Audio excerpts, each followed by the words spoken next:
snoring cat. Can hear that. Yeah, no. I Right. might just have to explain that to everyone. Right. The Calm meditation app has a snoring cat noise you can add. I Oh, tried it the okay. other night when my husband was snoring. So, the meeting is being live streamed. I'm just watching you. Okay, there, I'm back. Okay, now I think we are live. Let's check. YouTube, yes, we're going through.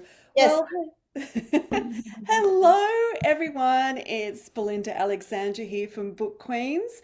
It's a very special night because I'm in charge of technology. Jane has run away to an event and left me here, but luckily for me, I have lovely Kyra Geddes who's offered to join in Jane's place and co-host with me. For this wonderful evening, we're talking to Lauren Keegan about her fantastic book, The Woman in the Seal Skin. And this, I think, is the perfect winter read. It's set on a Scottish island in 1695, isn't it? Not 1685. Have I got that right? Got my 95. dates right. That's good. And, so a great book to tuck yourself away with. And we've been getting such great feedback. I know that you've been loving it. So we're really looking forward to speaking to Lauren tonight.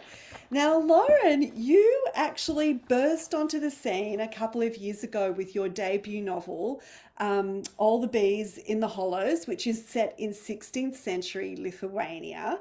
And it was actually voted the best debut fiction in 2025 Indie Book Awards. So that's huge. Congratulations on that. But tonight we're going to talk about your second book, The Woman in the Sealskin, which is just so wonderfully atmospheric. And I love the idea of selkies and shape-shifting women and all the mythology around it, which I just thought was such an unusual take on historical fiction. So when I was thinking about you, I was trying to imagine what was Lauren like as a child? Was she running through the fields with flowers in her hair, listening to, reading fairy tales and sitting under trees and getting lost with the goblins and the elves? So tell us a little bit about your childhood, where your love of reading came from, and where does this interest in myth and folklore come from? Thank you so much for having me, Belinda and Kyra. No, I mean, it'd be nice to think back that I was just floating through meadows and thinking about fairy tales. But I was definitely an avid reader, so I was always tucked away with a book from quite early on, from I guess once I could start reading. And then also started to play around with writing my own stories during primary school. I was writing little middle grade stories about wildlife clubs and other random clubs at the Oh, time. Um, so I always loved reading and I always read quite widely all throughout childhood, and throughout my teens. And it wasn't until I kind of went off to uni when I started studying psychology that I stopped kind of reading for pleasure. I was reading lab reports and journal articles and kind of lost that love a little bit. And it wasn't until my early 20s that I came back to reading. And then when I came back to reading, I started to think about why did I stop writing? Because I actually wanted to be a writer when I was a child. So okay. when my best friend and I would play grown-ups, as you do when you're 10, I would pretend that I was going to sit down at my desk and be a children's author, and she would do something more glamorous like be an actress or something. And I remember being told by my mum, that's a great goal, but you also kind of need a day job. And even though it might have felt a little bit not encouraging at the time, I'm glad that I did actually go and get a day job and some life experience before kind of coming back to the writing. As for the folklore, that's kind of been a newish kind of Oh, interest. Up until I wrote All the Bees in the Hollows, I was mostly writing contemporary stories. And it wasn't until I came across that bee folklore that sparked the idea for All the Bees in the Hollows that I just really loved how much scope there was to play around with ideas and themes in historical periods, drawing on folklore and mythology. And I think maybe I've had lots of things I've wanted to say in my writing, and maybe I was too obvious in the contemporary settings and through the myths and the themes. Like I was just able to explore things in a kind of a like slightly removed way, but still quite a lot of the things I've talked about in my books are still quite timeless, still Yeah. things that we're grappling with today. So it's fairly new love, but now I'm really, yeah, every story idea I have now, I'm looking at ways to weave some kind of folklore mythology in. I really have loved just how many layers I guess you can add to a story by drawing on some of those older stories. Yeah, I think you did it really well, and I think it really does add some extra layers to it. And I do understand what you're saying about how the mythology allows you to explore themes in a different way, because we have definitely have the theme of domestic violence and coercive control,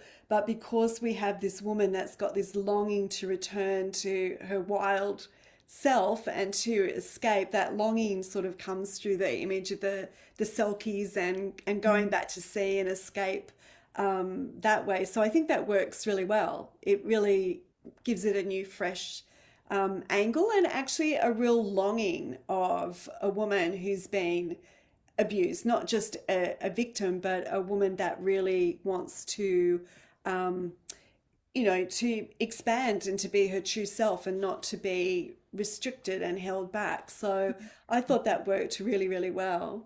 Mm. Mhm. I love that idea, Lauren, of saying you had things that you wanted to say, but perhaps in previous attempts, maybe, they were too much on the foreground, too obvious, and that now you're able to, use the vehicle of myth and mythology to tell tell what's in your heart and in your experience. So that's wonderful. So as Belinda said, The Woman in the Sealskin, it is your second published novel, but not the second novel you have written.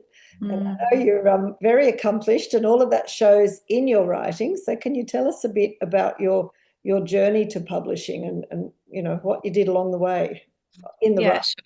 You know this story very familiar, very familiar with this story, Kyra. But for those of you who don't know, All the Bees in the Hollows was actually my 10th manuscript and my first that was picked up to be published. So over about a 15-year period, I'd been slogging away manuscript after manuscript from kind of my early 20s onwards, and in lots of different genres. So I started with YA because that's what I was reading a bit of at the time, and then I moved into romance because I was reading that at the time, and then crime, and then psychological thrillers, and it kind of just kept evolving.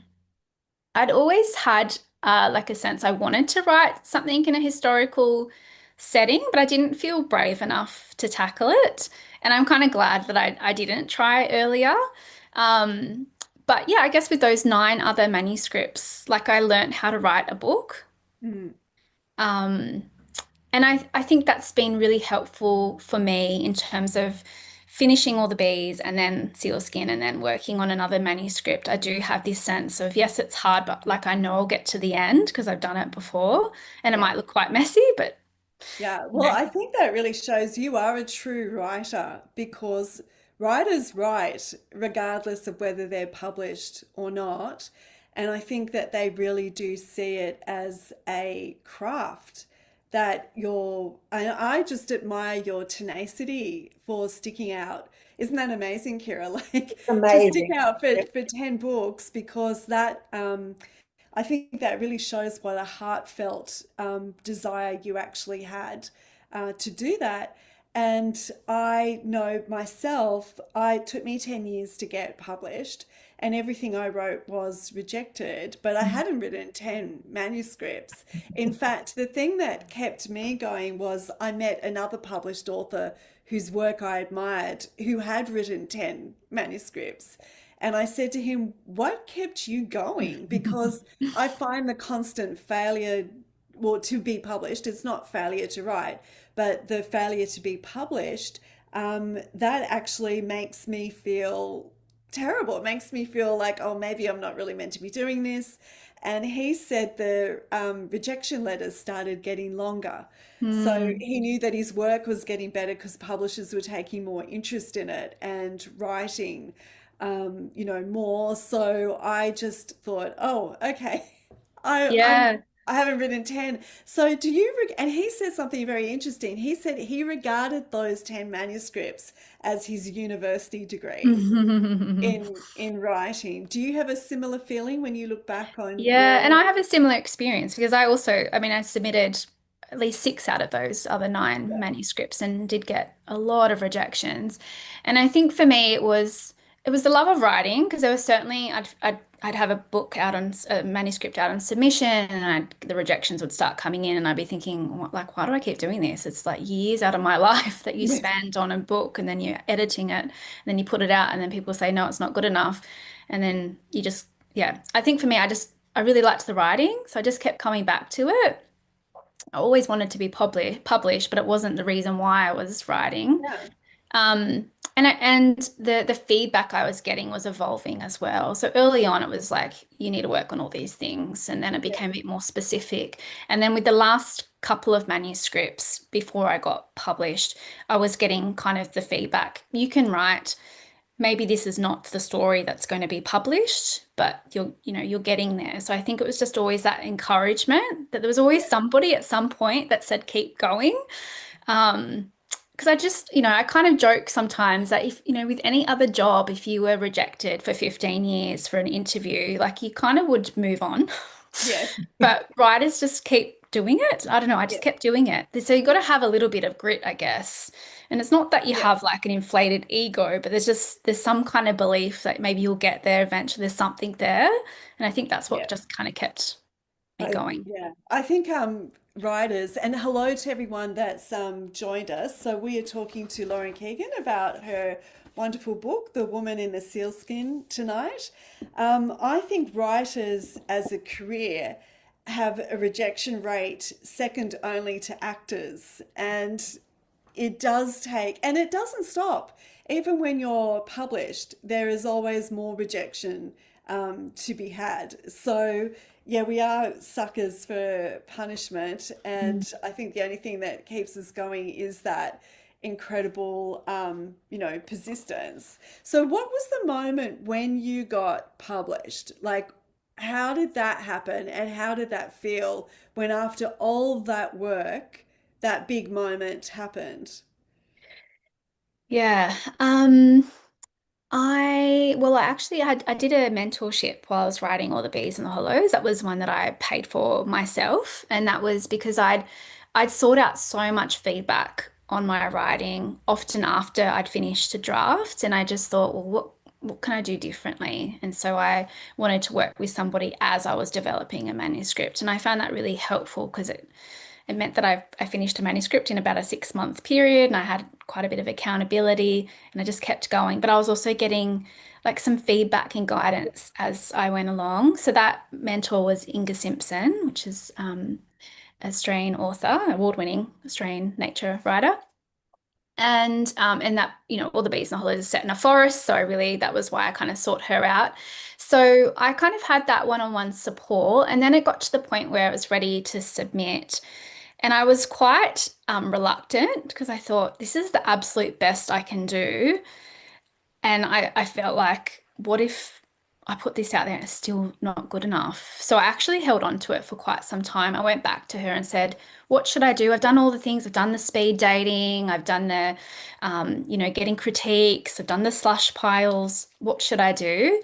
And she actually introduced me. Well, she kind of referred me to another publisher first, and that one of the publishers came back and said they really liked it, but they felt like it was maybe a bit too literary for the commercial list, which at the time I thought was quite hilarious because I grew up in Southwest Sydney, and I don't know, I just felt like, oh, you think my work's literary? I just thought it was quite funny. Um, and so they passed on to another publisher who they thought like in the same publishing company, but it just sat with them for like 8 months or something. Oh gosh, And yeah. then Inga just introduced me to Kelly Doust at Affirm Press.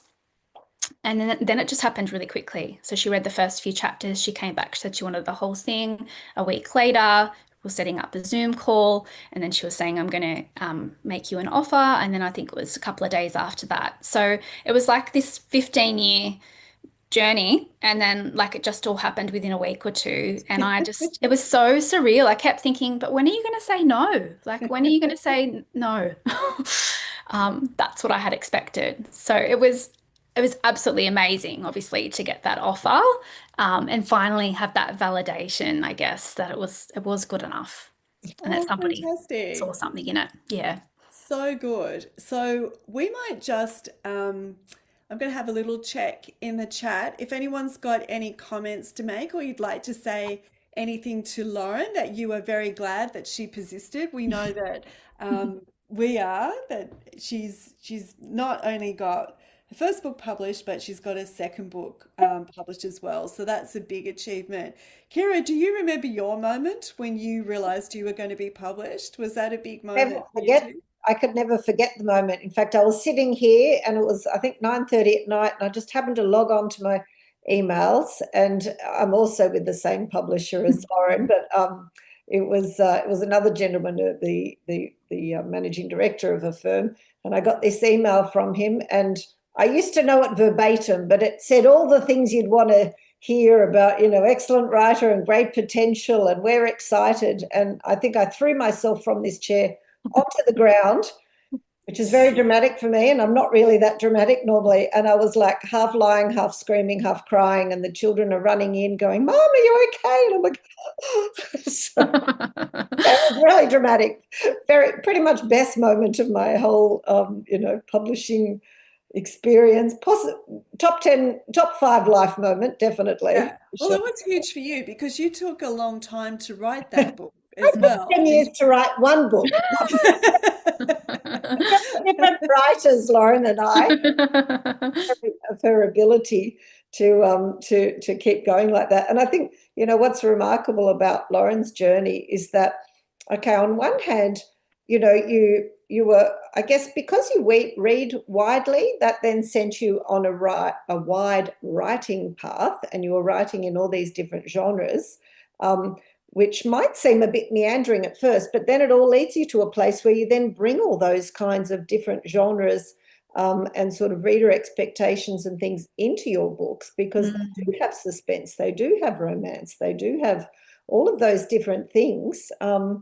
And so, it's the way it was meant to be, obviously. Yeah, Yeah, I actually, did. it just makes me think my very first manuscript actually was based on some local folklore about a black puma or panther that was seen. And actually, Oh, Robbie Arnott's gone on to write Dusk in a, Oh, much better job at what I did 20 years ago when I wrote. But yeah, it's funny that that was the first story that I wrote, and I've kind of come back to it somehow. yeah. Mm. So it's always been there a Mm. little bit.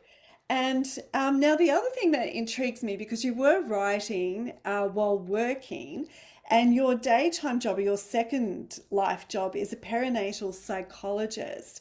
So can you tell us a little bit exactly what that field is?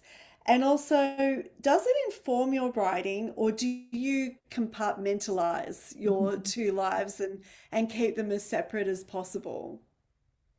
Yeah, great questions. I think writing was a bit of an escape from my kind of serious work, particularly when I started. I was studying, and then I was working in child protection, and then I moved into perinatal and infant mental health, which was a hospital-based position when I started, and I was there for about 12 years.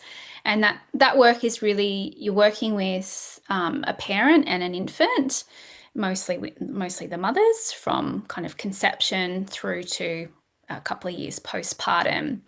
And I guess the difference in that work is that you're not just working with one person, you're working with the dyad. So you're working with the mother and helping manage her mental health, but also supporting like the relationship and the attachment with the infant. So it's quite a lot to hold in mind. And as a therapist, quite a lot to sit with when things aren't always going smoothly. Um, so in the last few years, I've moved into private practice, but mostly I'm now focusing on training and education with other perinatal professionals working in that space. So doing a lot of infant mental health training. Um, so that's the professional background. And I would say, yes, I think it does really influence my writing, because I do kind of, I'm always thinking about the relationships of the characters. You know, when I'm developing characters, I'm not thinking about their personalities. I'm thinking about how are they in relation to other people? Like, what do they do when they're feeling stressed or, you know, they're under pressure or they're grieving? Like, do they try to cope with it on their own? Do they move towards other people? So I'm kind of always thinking about it in an interpersonal way, which I think stems from my work. And you'll probably see lots of kind of repetition of kind of mother, daughter, family kind of relationship themes in my stories as well, because so much of my work has been around the mother-child relationship, but also the women I've worked with, you know, them grappling with their own relationships with their own kind of family of origin as well. So I guess carrying all those decades of stories um, into my writing as well. Yeah, that's fascinating. Mm. Really fascinating. That, and it's such a interesting field, I think. And I couldn't help feeling it found its way a little bit into this novel. Mm. The mother and daughter sort of relationships, and the fact that Maya has a baby on the way, and all the complications that come with that, and all the emotions of history. So I thought that you did that really, really well. Yeah, I Mm. really enjoyed all those aspects as well. Yeah, I don't want to give away too much, but yeah, motherhood and yeah, particularly all those stages and everything to do with pregnancy, et cetera, was really fascinatingly woven into the story.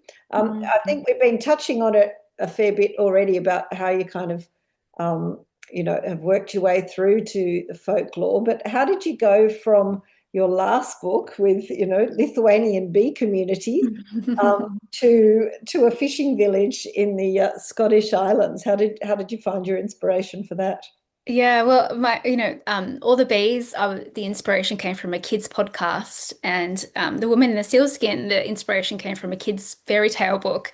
Um, so I kind of had come across a chapter on Selkie mythology, and that the old tales about Selkies, they're kind of told in lots of variations in lots of different countries around the world.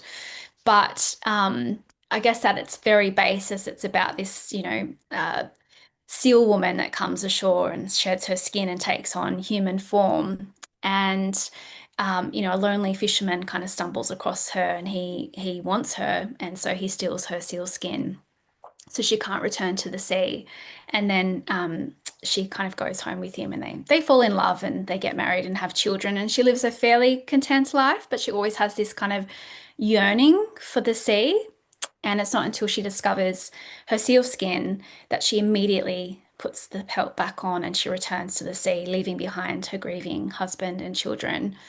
And there was just something about that when I read it. I just thought, oh, this is, one, there's this romantic element of the shapeshifter falling in love with the human, but then underneath that, actually, she's held captive and there's kind of a power imbalance there. And then the other element was that this kind of yearning for her former self and her part of her identity that was so strong that she gave up everything to kind of have that back. And I think it just made me think, I guess, about all the many women I've worked with, but also all the many women I've known, and also my experience that, we experience this kind of push and pull in motherhood and life, that we have this kind of, we're kind of snagged on land with all our obligations for being a parent and domestic obligations. But then there's also yearning and longing for other things outside of that identity. For me, it was writing, but I've seen many women over the years who've wanted to go back to painting or wanted to just run or bake or, something that kind of makes them feel a bit more connected to themselves. And I just felt like that was such a interesting kind of dilemma, I guess, that I could draw on with the Selkie mythology that I think many mothers or women can kind of could relate to. So that's where that came from. That's wonderful. Yeah, absolutely. Very, very relatable, definitely. Mm. Yeah, and it's a real theme. I mean, you see that now. I mean, I see it on social media. You see this whole sort of idea of women wanting to center not only men but decenter children, and just have something for themselves. And there's that beautiful line in the book that the mother kept saying is keep something for yourself. That's the line, is was it keep a little something for yourself or keep something Yeah. for yourself?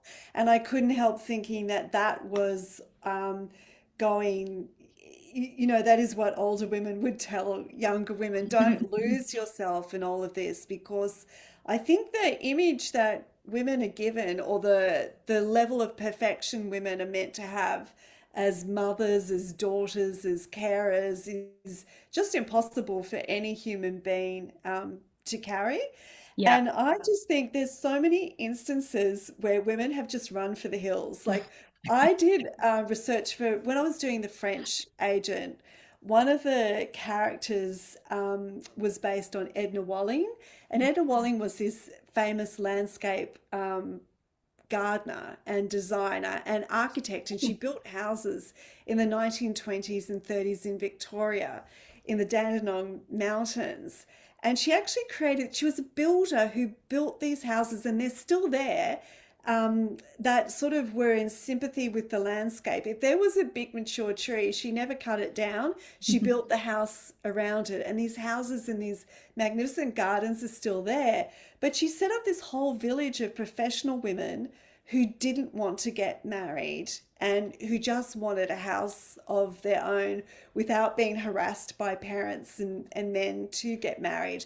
But in the 20s, there was this massive movement of women, and they were actually selling them the equivalent of tiny homes, which were Wow. made from shipping containers, old shipping containers, and you could buy them and then have extensions put on, and they made them absolutely beautiful, but they were running to the Victorian hills to get away from marriage and all those obligations. And it's not that marriage and children are terrible things to have, but I think it's the sacrifice that women are just expected to make of themselves, that you can just see there's this whole rebellion again Mm. of women just saying, no, we want to, and we will be better women if we can be ourselves and not just have everything taken away from us and taken for granted. Yeah. Yeah. We We have might our own just needs. take some comments. We have our lovely members with us tonight. If you would like to run away from the hills, to just leave all your responsibility for 2 weeks, just write, where would you go? If you if you had somebody, if you had the best husband sitter, kid sitter, pet sitter, garden sitter in the world, and you could run away for somewhere for 2 weeks, where would you go? And would you go with someone? Would you go with your bestie? And yeah, just let us know in the comments. So Yeah, we'll come back to that. you You know, made some references, Lauren, to Women Who Run with the Wolves. Mm. Is that a favorite book of yours? When I was looking at the Selkie mythology, having a psychology background, I was looking for some like psychoanalytic kind of interpretations of it, and I came across her book, Clarissa Pinkola Estes, and she has a whole chapter dedicated to Selkies, and I can't remember what she called, something about coming home. And when I was reading that, it kind of just reinforced that kind of push-pull feeling that came up when I first read that children's story. And she just kind of takes it deeper, and that there's this sense of that women do need to keep kind of finding a way to come back home, and that might look differently for one person to yeah, another. It might be just that you have to go out and look at a tree, or it might be that you have to put your feet in the ocean, or um, go for a run or whatever it might be, but just something that kind of keeps you back in yourself and your own body.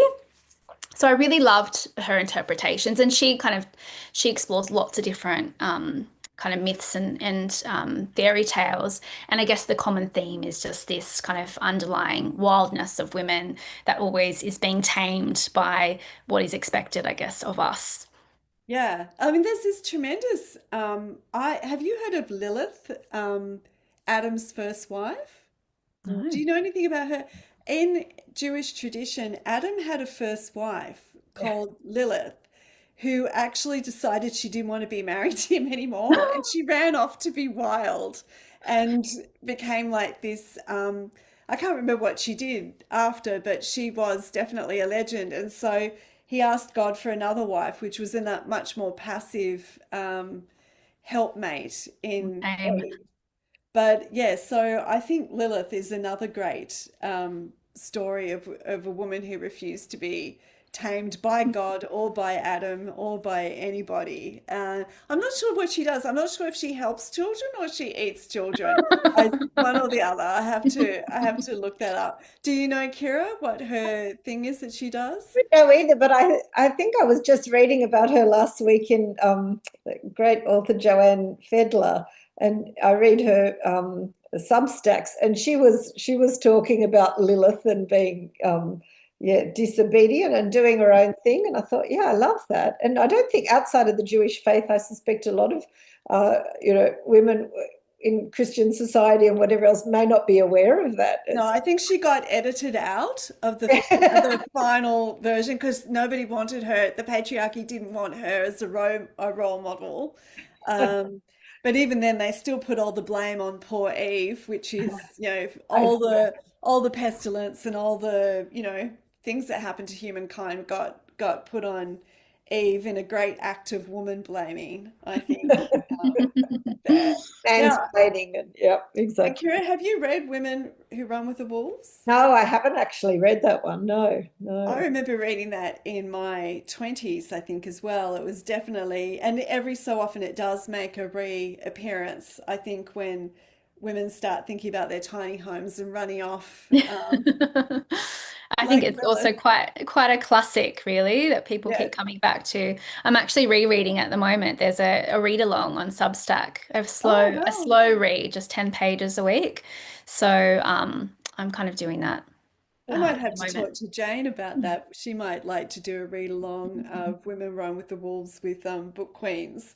So let us know also, Book Queens, if you would like to do a read along of Women Who Run with the Wolves, if you haven't read it, or if you remember reading it and would like to go back and read it. Yeah.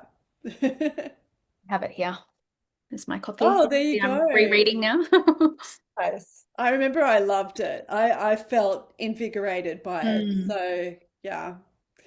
I'll So I have to- did a lot of running with the wolves after reading that, and I am the result. So yeah, you too can be like me. So So, Belinda, I don't know, do you want to ask any more about Selkies, or should we move into talking about some I of the I characters think we more? covered that, but unless Yeah. Lauren, you want to tell us if there's something more you would like to expand on it about Selkies or the Finman or any other of the other myths that you've come up. But I'll just read this comment from Anne Marie.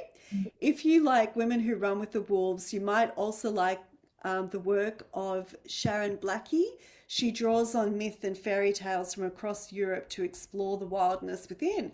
Oh, thank you, Anne Marie. Well, that sounds really good. I've read some of Sounds her something. work. Oh, okay. She also has a great Substack and quite a few Ah, books.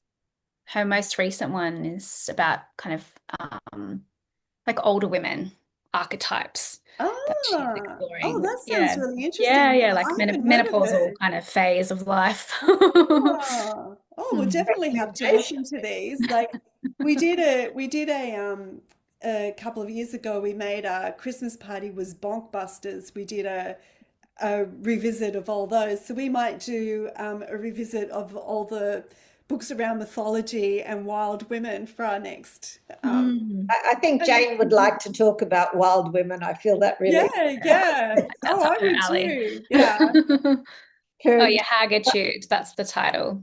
Thanks, yeah. Anne Marie. Yeah, look, actually, I'll tell you a funny story because when I was in, because I'll tell you about my publishing story. When I was in New York, I actually was befriended by a coven of witches, so of white witches, and they were all like, and I knew them because before I went to New York, I was a publicist, and I had done the publicity for a lovely lady called Phyllis Curo, who was this lawyer and a white witch. And so when I was in New York, she was kind of one of the few people that I actually knew in the city. And so I would get invited to these covens, even though I wasn't Wow. a bona fide white witch yet, but I was invited to all these things. And actually, I include a scene in, which book is it now? Oh, I can't remember. Maybe, I don't know, which book is it? See, this is the thing. I forget my own Too book, many, but too I many books. actually, yeah, I actually include it. It might have been Southern Ruby, Okay. where she gets invited to a witch gathering, which was based on my own experience. But anyway, I was constantly rejected. In fact, I'd run away to New York to get away from all the rejection. I just needed a break and to go work somewhere else and recover myself. Anyway, so I was with all these witches, and then I was, about 2 years in New York, and I was about to come back to Australia, and I'd gone over my manuscript, and I thought he's probably going to get rejected again. I'll send it to my literary agent. Anyway, we did this beautiful ceremony. I don't know if it was spring or whatever it was, but they created this beautiful maze with lights, and you had to walk. Uh, I think it was with your left side. You had to follow through this maze, and you went in by yourself, and you wrote a wish on paper. And my wish was that I would get published. And anyway, so I went through all this maze by myself, and then you get to this cauldron, and sitting next to the cauldron was this fluffy white dog, which I is the perfect symbol for me because I love animals. And so the dog was like, and so I put my wish, and the flame just went, it was really big. And I just knew I was going to get published. So, yeah, Wow. so a month later I got a A month contract. later, A month later, I bit of got magic. a two book deal. So yeah, Amazing. don't knock white witches, and don't knock myths, because sometimes they work better than than any of the more usual ways to go about getting things done. So Very good. Well, in that case, Lauren, if you didn't, if, I don't know if did we let you answer? Did you want to say anything specific about Oh, any of your Selkie findings or? I think I covered most, unless you want me to touch on the Fin Man yes, tell us kind of part about of the the Thin story. Man. Yeah, so when I was so the very that children's fairy tale that I initially read was set in Orkney. So that set me off looking at Selkie mythology set in Orkney. Um, and when I was looking into it, I came across some journal articles on, through scientific journals, and there were actual documented accounts of sightings of these so-called Fin Men. And so Fin Men were kind of the male equivalent of the Selkie, I guess, that they, the Selkie women came ashore and seduced lonely, hopeless fishermen that couldn't help themselves. Whereas the Fin Man would come ashore and and kind of seduce and capture a wife and take her down to their underground kind of sea kingdom. And they were seen to have like half human body, half kind of seal figure. And so in the 1690s, so I think it was 1692 and 1694, which is just before my book is set, that off the shores of two different islands up in the north, people had seen this so-called Fin Men. And after that sighting, they said that they kind of had swept the sea of all the fish. And so there was no fish. And I was like, okay, that's really interesting. And then when I looked a bit further, during the 1690s, it was what was known as Europe's Little Ice Age. So the climate conditions were quite different. That could be affecting, the environment and the fish and the oceans and the water temperatures. But then there was also some academic, I don't want to get too detailed, but some academic, I guess, theories about what these sightings might have been. And because it was so cold, the Arctic sheets from the north kind of extended quite far south, and they thought that perhaps people from Greenland, so Inuits, might have traveled further than they might have in the past. So that was a possibility. And they're renowned for their kayaks, which are made of seal skins, which might explain the upper half human, bottom half kind of looks like a seal. And then another theory was that during that time and in centuries before that and after that, Inuits were being captured from Greenland and kidnapped and taken to various places. So that was kind of another point where I was like, okay, well, there's another kind of way that I could explore this story. Yes, that there are these this folklore and this myths, but what else could also be happening at play? There's obviously that cold climate, but also maybe there could be other things happening as well. So that kind of got woven in, as you know, in the story, which I don't want to give away because I guess it No, is a no. bit of But a I actually, this is really interesting that you touched on the small ice age, because I did think the seals were getting blamed very unfairly for eating all the fish. And when I was researching the Mystery Woman, I was really shocked to learn in the 1950s, Australian fishermen were killing dolphins for exactly the same reason, saying that they were eating all the fish. And I thought, how could this even be possible? Because generally our ocean sort of balances itself. It's humankind that overfishes and causes problems with the balance of nature. yeah, yeah. So I was very, because I love seal, I love all animals Mm. actually. So I just thought, well, yeah, typical, blame the seals for your own shortcomings. So did you have like a conservation theme in the book? There's something that you wanted to say about the environment and treasuring the environment and the natural world? It wasn't what I set out to do, but I guess as like the research started to drive some of that narrative, because I guess thinking about people living on an isolated island out in the North Sea, there's it's the Europe's little ice age, so there's crop failure, there's livestock loss, there's famine, and perhaps the fish have gone to south, to warmer waters down south. So just thinking, well, people who of that time did believe in things other than what they could see, what kind of explanations, I guess, would they kind of come up with? And we know that when humans are desperate, they look for reasons and people to blame. And so that was kind of how I kind of explored that. Um, and I guess that just kind of came out then, I guess, as the story went on, was that kind of the relationship that Marley, the main character, has with the seals, and how the seals are kind of blamed when there might have been other kind of explanations for there being no fish. Yeah, But they're devout fishermen, and if there's no fish in the sea, then that kind of threatens their identity and purpose as well.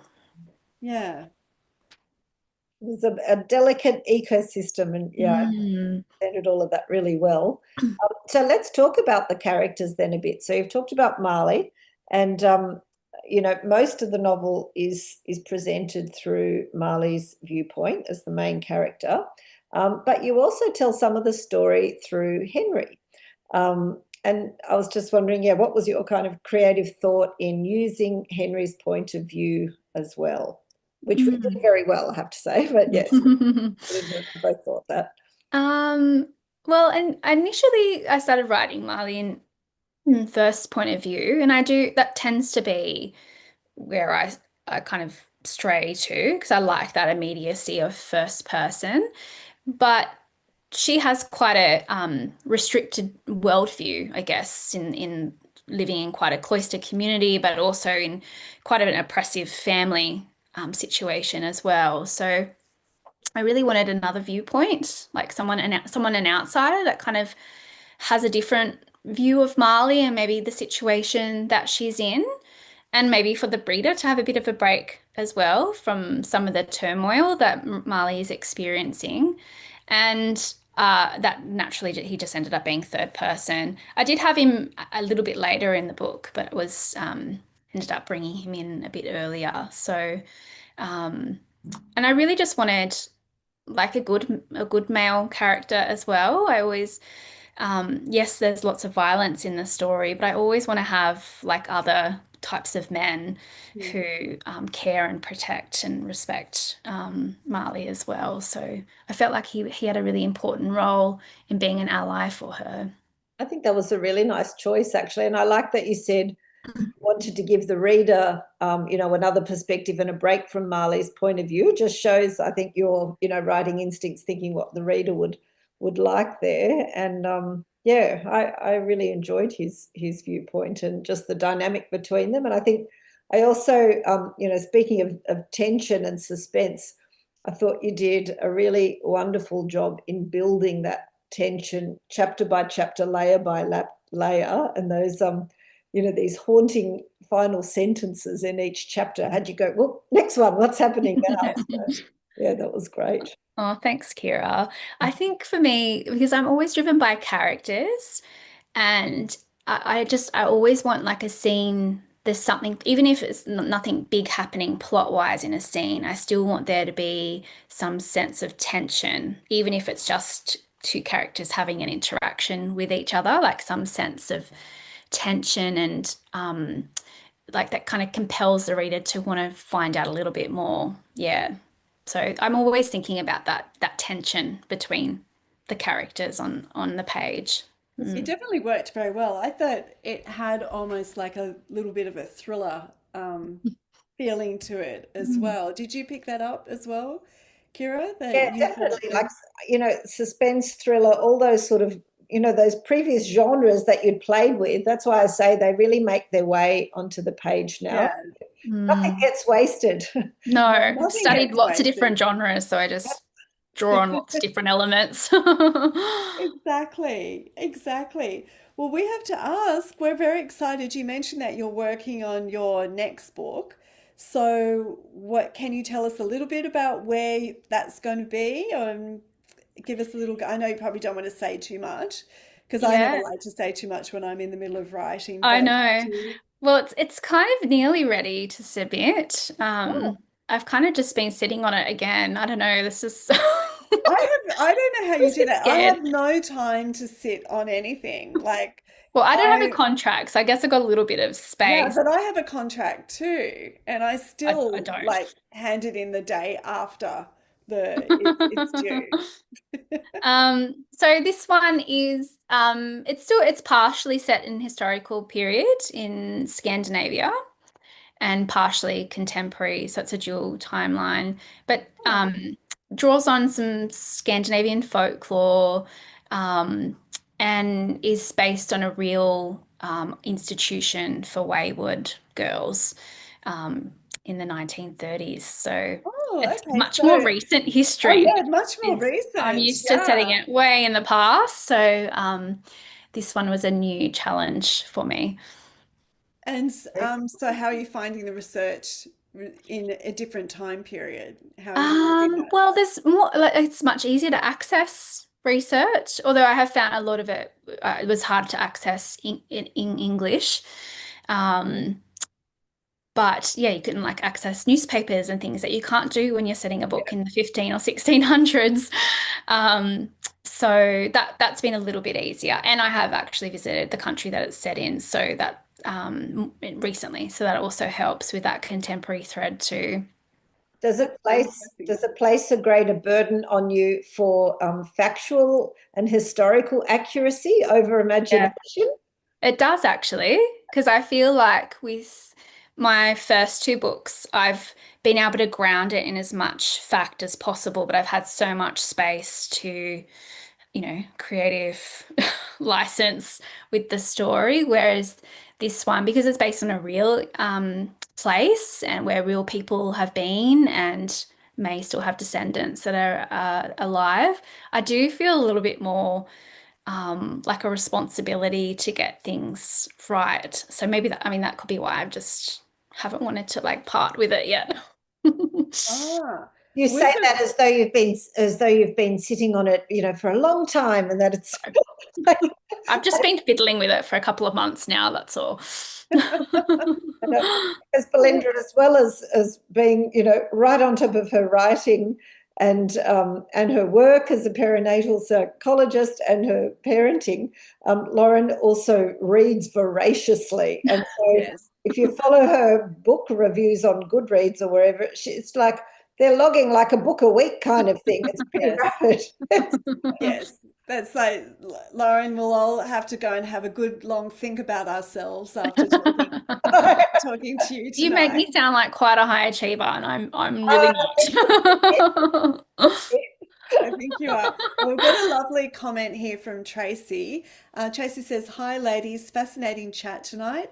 Lauren, I thoroughly enjoyed your book and love the way you intertwined folklore and mythology of the past with what is still current issues today. I look forward to reading your first. I look forward to reading your first novel, and the next one sounds great too." So there's a lovely comment, and Thank you, um, Tracy. I think that sums it up perfectly. This was just a wonderful read, and you've been a wonderful guest tonight, and congratulations on all your success.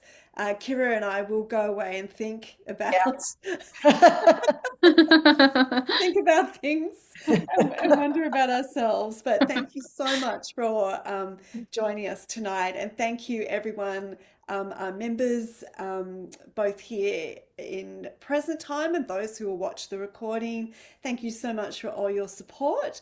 Now, Kira and I, this is not the last time you're going to see us. You're going to see us, if you can come, at Gordon Library on Wednesday, the 24th of June. Kira and I will be talking about my book, The Italian Correspondent. So One right that, here.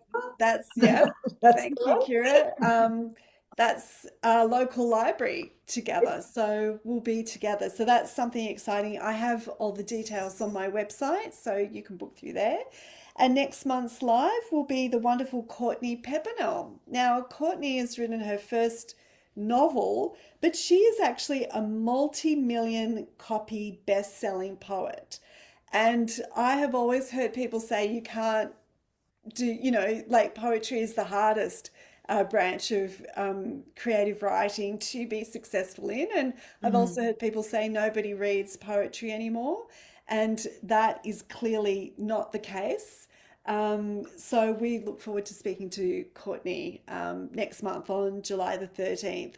So thank you again, Kira, for helping me host tonight. I didn't make anything explode. I think we actually did make it to live stream tonight. And so look forward to seeing you on the 24th and look forward to talking to you about your next book, Lauren. Thank you so much for having me, Belinda and Kyra, and thanks to everyone who joined tonight or will be listening at a